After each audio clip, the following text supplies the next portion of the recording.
주파수란 주기적인 현상이 단위 시간 동안 몇 번 일어났는지를 뜻하는 말로 진동수라고도 표현을 한다.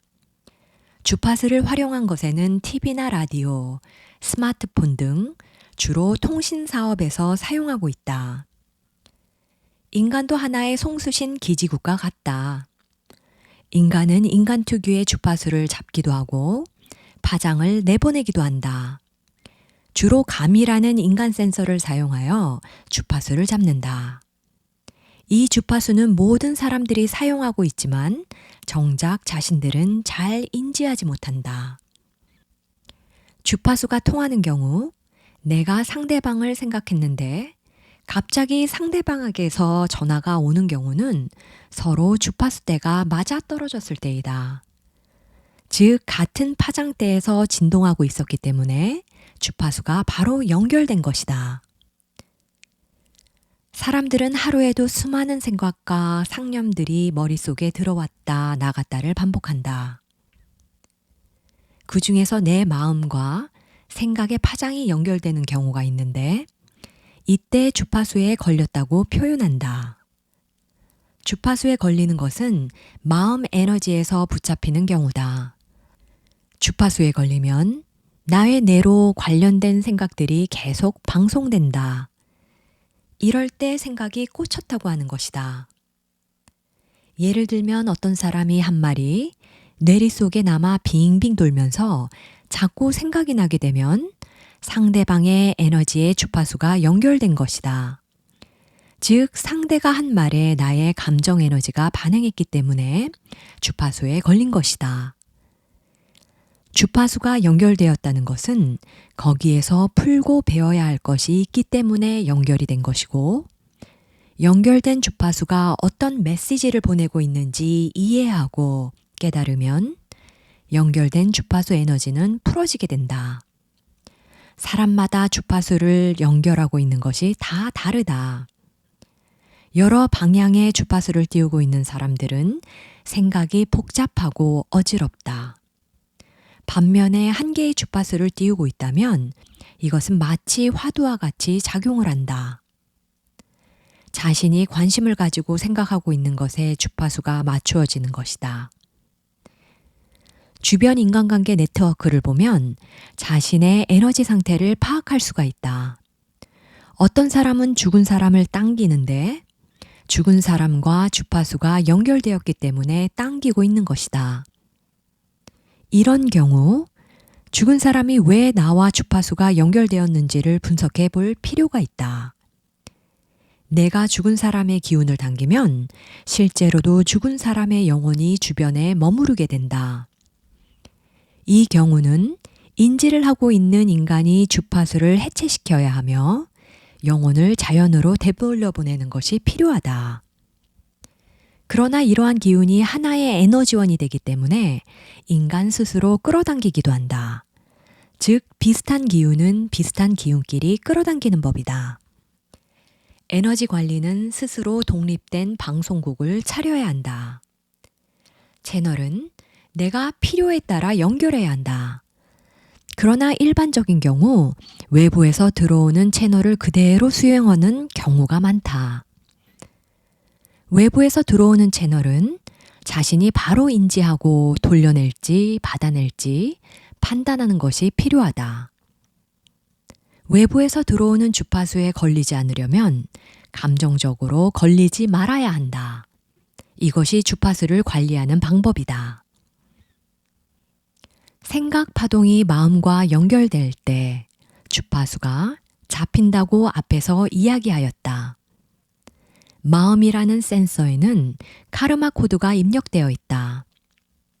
카르마 코드와 생각의 파동이 연결되면 생각의 파동은 걷잡을 수 없이 파고들어 감정을 흔들기 시작한다.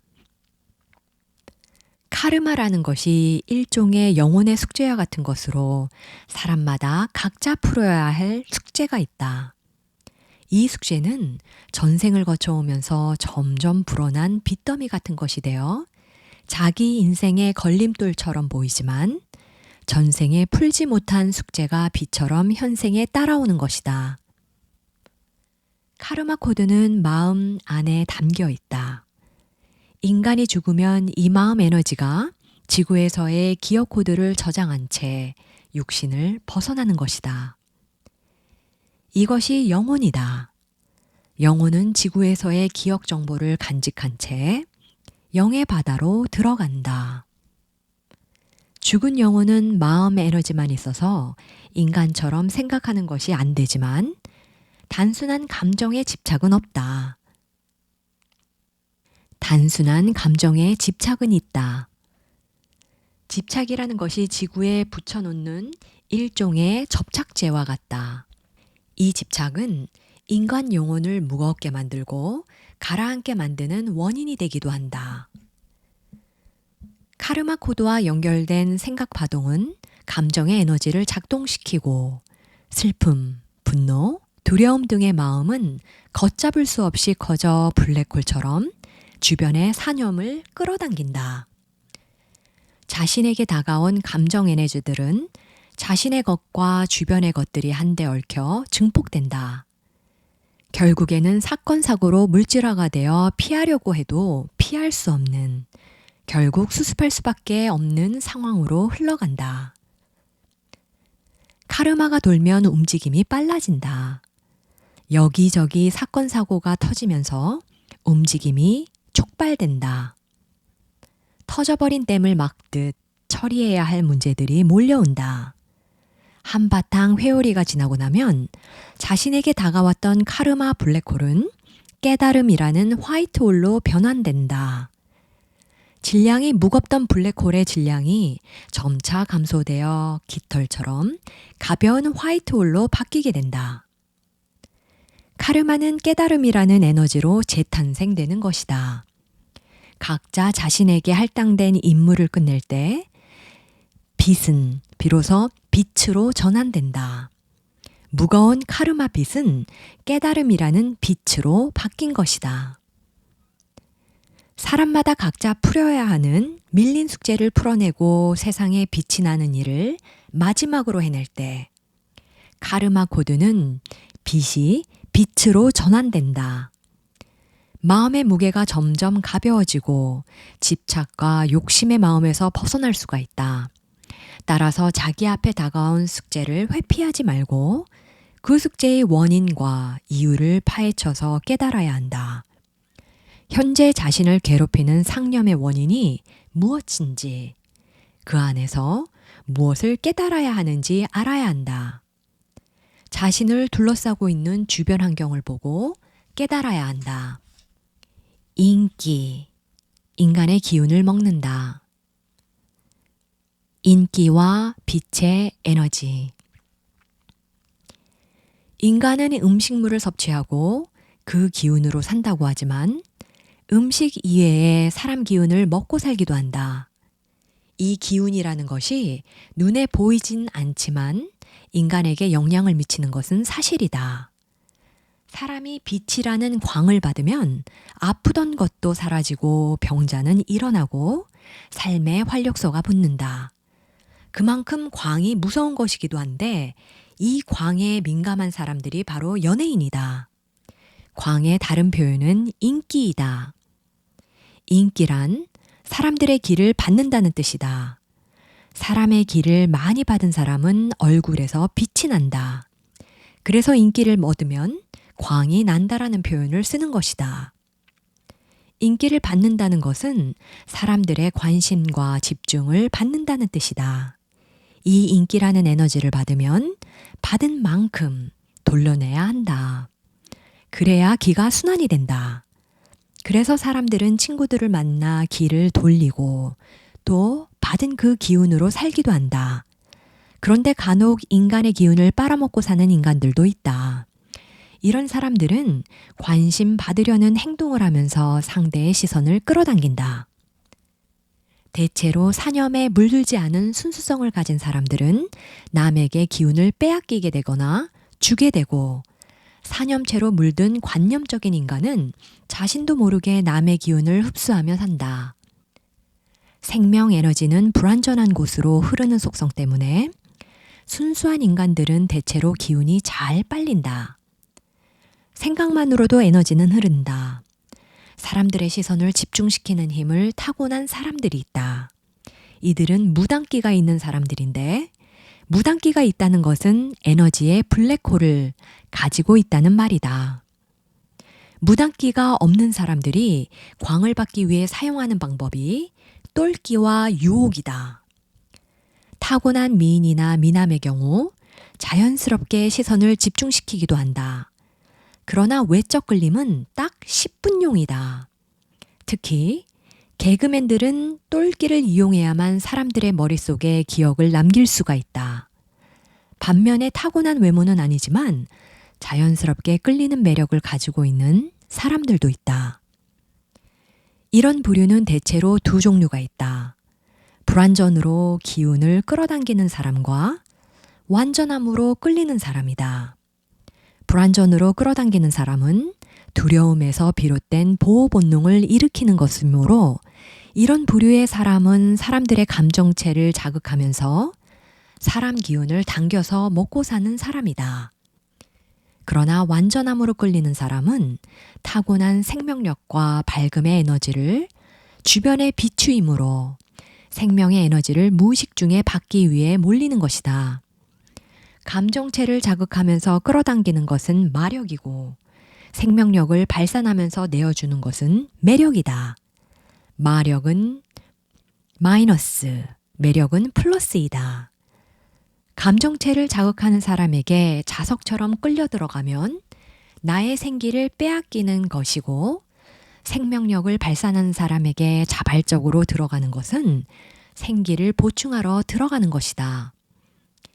인간의 기, 즉 인기는 상생으로 흘러야 한다. 보이지 않는다고 주고받음이 없는 것은 아니다. 생명의 에너지는 자연스럽게 흘러야 한다. 억지로 광을 받으려 하면 잠시 관심을 받을지는 몰라도 금방 시들어버린다. 에너지는 차서 넘쳐 흐를 때 자연스럽게 흘러들어가는 법이다. 인기를 한 몸에 받으면 광이 난다. 과거에는 정신을 추구하는 성인들이 광이 났지만 물질 세상인 지금은 연예인들이 광이 나는 세상이다. 앞으로의 세상은 물질과 정신이 조화로운 사람이 광이 나는 세상이 될 것이다. 연예인은 대중의 기운을 먹고 산다. 또한 그 기운을 받고 충만해진 기운을 다시 발산하며 대중과의 공존, 공생 관계를 만들어 나간다. 그래서 연예인들이 뜨게 되면 얼굴에 광채가 난다. 그만큼 연예인에게 인기란 밥과도 같은 것이라 인기가 끊기면 그들의 생명도 끝났다고 여기게 되는 것이다. 한번 광을 받은 연예인들은 평범한 일반인으로 살아가는 것이 무척 힘들다. 그들의 삶 자체는 대중을 위한 하나의 아바타로서 자신의 삶이 아닌 공인의 삶을 살 수밖에 없다. 대중의 기운이 끊기게 되면 이들은 금단 현상을 겪게 된다. 슬슬 두려움과 외로움이 찾아오게 되며 정신적 공황이 찾아올 무렵 타 기운을 끌어당기게 되고 그로 인해 빙의에 걸릴 확률이 높다. 연예인들이 대중에게 미치는 파급력은 상당하다. 이들은 주로 미디어를 통해 의식 교류를 한다. 다만 만들어지고 각색된 인물들을 표현하면서 스스로 만들어진 아바타에 몰입하고 특정 사념체를 끌어당기는 통로 역할을 하기도 한다. 연예인이라는 잘 포장된 포장지 안에 의식이나 사념체를 넣어 대중에게 전달하는 것이라고 표현할 수도 있다. 따라서 이들에게 중요한 것은 겉포장이다. 이들에게 무엇이 담겨지느냐에 따라 그들의 가치는 달라진다. 그래서 드라마나 영화의 선택이 중요하다. 자신에게 잘 맞는 옷은 자연스럽다. 그러나 잘 맞지 않는 옷은 부자연스럽다. 맡겨진 역할이 연예인에게 잘 맞은 옷이냐 아니냐에 따라 작품이 성공할 수도 있고 실패할 수도 있다. 얼마나 잘 포장하느냐에 따라 연예인의 가치가 달라지기 때문에 연예인을 하나의 상품으로 보는 관점이 생겨난 것이다. 연기자들은 영화나 드라마를 선택할 때 자신의 전생과 연관이 있는 작품에 끌리고 그런 작품들을 선택하기도 한다. 혹은 연기에 몰입하면서 그에 상응하는 기운을 끌어당겨 간접 체험을 하기도 한다. 마치 자신이 실제 그 인물이 된 듯 깊이 감정이입을 하고 또 빙의가 잘 될수록 역할에 몰입이 잘 된다. 마치 과거 인물이 되살아난 것처럼 신들린 듯 연기를 하게 된다. 연기자가 제 색깔의 옷을 입고 깊이 몰입하면 몰입한 만큼 관객도 몰입되어 들어간다. 연기자는 드라마가 끝나고 난 뒤 역할 옷을 벗고 제자리로 돌아오는 데까지 꽤 많은 시간이 걸리기도 한다. 미디어는 대중의 의식을 조종하기도 하고 넋을 빼어놓기도 한다. 그만큼 미디어가 미치는 파급력은 대단하다. 의식은 미디어를 통한 전달이 가장 빠르고 대중들은 TV를 끼고 살려 한다. 그리고는 쉽게 체면에 걸리고 넋이 빠진 채 그들의 움직임대로 조종을 당한다. 연예인들은 일종의 무당이다. 춤, 노래, 연기 등을 통해 의식을 전달하는 매개체이기 때문이다. 드라마나 노래, 춤 등을 통해 감동을 주기도 하지만 얼마나 잘 만들어진 콘텐츠를 누가 얼마만큼 표현해내느냐에 따라서 대중이 감동받을 수도 있고 외면할 수도 있다. 힘 있는 자들은 미디어를 통해 전하고자 하는 의식을 심어 넣어 대중을 조종하기도 한다. 이 한반도에 사는 대부분의 사람들은 신기라는 감을 가지고 있다. 그냥 얼굴만 봐도 척 하고 아는 느낌 같은 것이 있다. 이러한 감을 안다는 것은 기운을 읽는다는 말인데 조금만 주의를 기울이면 이 기감을 더욱 발달시킬 수가 있다. 한민족 특유의 풍류도와 기감은 엔터테인먼트에 집중되어 있고 지금 대한민국은 오디션 공화국이라는 말이 생길 정도로 흥무당 산업이 활성화되고 있다. 이 책에서 무당기 혹은 신기가 있다고 이야기하는 사람들은 기운을 돌려내는 사람을 말한다. 종교나 정치 외에 사업도 신기로 움직이는 것이다. 대부분의 연예인은 무당기가 있어야 사람을 집중시킬 수 있다. 일반적으로 사람들을 집중시키는 힘은 시각, 청각을 이용한 집중이다. 독특한 차림, 이상한 행동, 즉 예측 불허의 똘끼를 이용한 집중이 효과가 있기 때문에 연예인들은 남들이 입지 않는 옷을 입고 남들이 하지 않는 행동을 하며 패션이나 트렌드의 리더가 된다. 정치인들도 연기에는 도통한 집단이다. 일종의 퍼포먼스나 정치쇼를 보여주고 있는 것이다.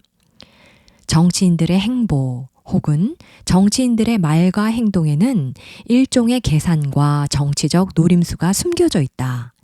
이는 좌파나 우파 모두 자기들 집단 이익을 위한 권력 싸움으로 이면으로 들어가면 모두 한 통속이다. 이념은 의식을 한데 모으는 도구이다. 더군다나 과거 이념에 얽매이는 것만큼 어리석은 것도 없다. 왜냐하면 세상은 빠르게 변화하고 있고 새로운 가치관과 새로운 패러다임이 필요하기 때문에 리더들은 더욱더 과거에 묶여 있으면 안 된다. 흥무당 세력의 판은 정치계, 연예계, 스포츠계, 종교계에 대거 포진해 왔다. 이들은 일반 사람들의 의식을 조종하고 또 사회의 리더적인 역할을 하고 있다. 여기에 조폭들도 흥무당 중에 흥무당이며 정치인들은 악어와 악어새처럼 조폭들을 유용하게 이용한다. 연예인들이 왜 정치인 조폭들과 잘 어울릴까? 다 같은 에너지 준위에 포진해 있기 때문이다. 이들은 사람들의 시선을 잘 끄는 특징이 있다.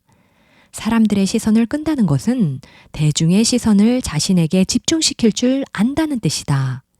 일단 외모에서부터 시선을 끌고 패션으로 주목시키며 그 다음은 그들의 재능으로 집중을 시킨다. 이런 것은 타고나야 하는 부분이기도 하며 사람을 집중시키는 힘은 신기로부터 비롯된다. 즉 신기가 많다는 것은 전자기적 속성이 남들보다 세다는 이야기이다.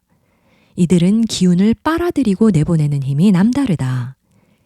이런 기운을 타고나지 못한 연예인들은 외모나 패션, 그리고 예척 불허의 똘끼로 이목을 집중시키기도 한다. 시선을 집중시키는 순간 바라보는 이는 에너지가 빨려 들어간다. 그 에너지를 받은 사람은 소위 말해 광을 받는 것이다. 가수들이 무대 위에 올라 기운을 모으고 시작하는 것이 그냥 나오는 행동들이 아니다. 가수가 기운을 모을 때 관객은 가수에게 몰입되어 들어간다. 그 다음부터는 가수가 관객을 리드하고 관객은 가수의 감정 상태를 따라 들어간다. 가수는 전체 기운을 하나로 모아 다시 관객들에게 돌려낸다. 그러면 이때 가수와 관객이 통하는 에너지 공명을 일으킨다. 이 공명은 가수에게 기운을 심어주고 관객은 다시 가수로부터 감동을 받은 에너지 순환 공명이 일어나는 원리와 같다. 마케도니아 알렉산더 대왕이 대제국을 구축하면서 헬레니즘 문화가 광범위하게 확산되었다. 알렉산더 대왕은 이집트를 정복한 뒤 자신의 부장에 의해 이집트의 프톨레마이오스 왕조가 들어서게 된다. 프톨레마이오스 왕조는 그리스 헬레니즘 문화와 이집트 문화가 혼합된 문명으로 발전하였는데 이집트 문화와 헬레니즘 문화가 얹어졌다고 볼 수 있다. 클레오파트라는 마케도니아와 그리스 혈통의 왕족이었다. 클레오파트라와 시저의 아들 프톨레마이오스 15세를 마지막으로 이집트 프톨레마이오스 왕조는 문을 닫는다. 클레오파트라가 유명하게 된 것은 로마의 유명한 장군들 시저와 안토니우스를 모두 정복한 여인이라는 것 때문에 그녀에 대한 이야기들이 재확산되어 퍼져나간 것이다. 그녀의 행보는 철저히 정치적이었다. 로마가 점점 확장해가며 유럽 일대를 지배할 무렵 물질판을 새롭게 깔고 있던 카이사르 시저는 정신문명 핵심키를 쥐고 있는 이집트를 흡수해야만 정신의 핵심 사상을 끌어올 수 있다고 판단하였다. 물질문명은 정신문명 사상을 흡수하여야 그 힘을 발휘할 수 있는 법이다. 현재의 미국도 기독교 신앙의 바탕 위에 물질문명을 이뤘다. 모든 물질문명은 정신사상과 연결이 되어야 인간들의 집단 무의식을 조종할 수 있는 것이다. 중국은 공산사상, 북한은 주체사상, 유럽은 가톨릭, 미국은 개신교 등등. 그러나 현재는 이러한 사상의 끝점에 다다랐고 새로운 사상이 출현해야 하는 시기가 다다랐다. 다시 클레오파트라의 이야기로 돌아가서 카이사르 시저는 클레오파트라와 결혼 동맹을 하면서 이집트를 흡수할 수 있었다. 클레오파트라가 시저와 결혼을 할 수밖에 없었던 상황은 동생과의 권력 다툼 때문이었다. 시저의 힘을 빌려 파라오 자리를 얻은 클레오파트라는 이집트의 파라오로 등극했다. 클레오파트라를 한 여인으로 보았을 때 클레오파트라의 결혼은 항상 정치적이었다. 로마의 시저와 사랑하였고 시저가 브루투스에 의해 암살된 뒤 안토니우스와 사랑하게 되었다. 클레오파트라는 실제적 미인이라기보다는 자신을 잘 갖춘 여인이었다. 왕족의 혈통뿐만 아니라 높은 교양과 아름다운 목소리, 그리고 지성과 정치적 수완, 이집트의 여신처럼 행동하는 그녀의 모습은 이집트인들로 하여금 선망의 대상이 되었다. 이웃 로마의 장군들도 그녀에 대한 일종의 신비감을 가지고 있었던 것으로 비춰진다. 지금으로 이야기하자면 연예인처럼 행동하였고 자신을 태양신 라의 딸로 포장을 하였으며 그에 걸맞는 연기와 탁월한 정치적 수완, 이런 것들이 결합되어 클레오파트라를 최고의 자리에 앉게 만들었으며 현대까지도 미인의 대명사로 불리게 되었다. 지금 시대 사람들은 최고의 미인을 이야기할 때 클레오파트라나 양귀비를 들곤 하는데 클레오파트라나 양귀비 모두 뛰어난 미인이라기보다는 뛰어난 정치적 수완가이자 연예인이었다.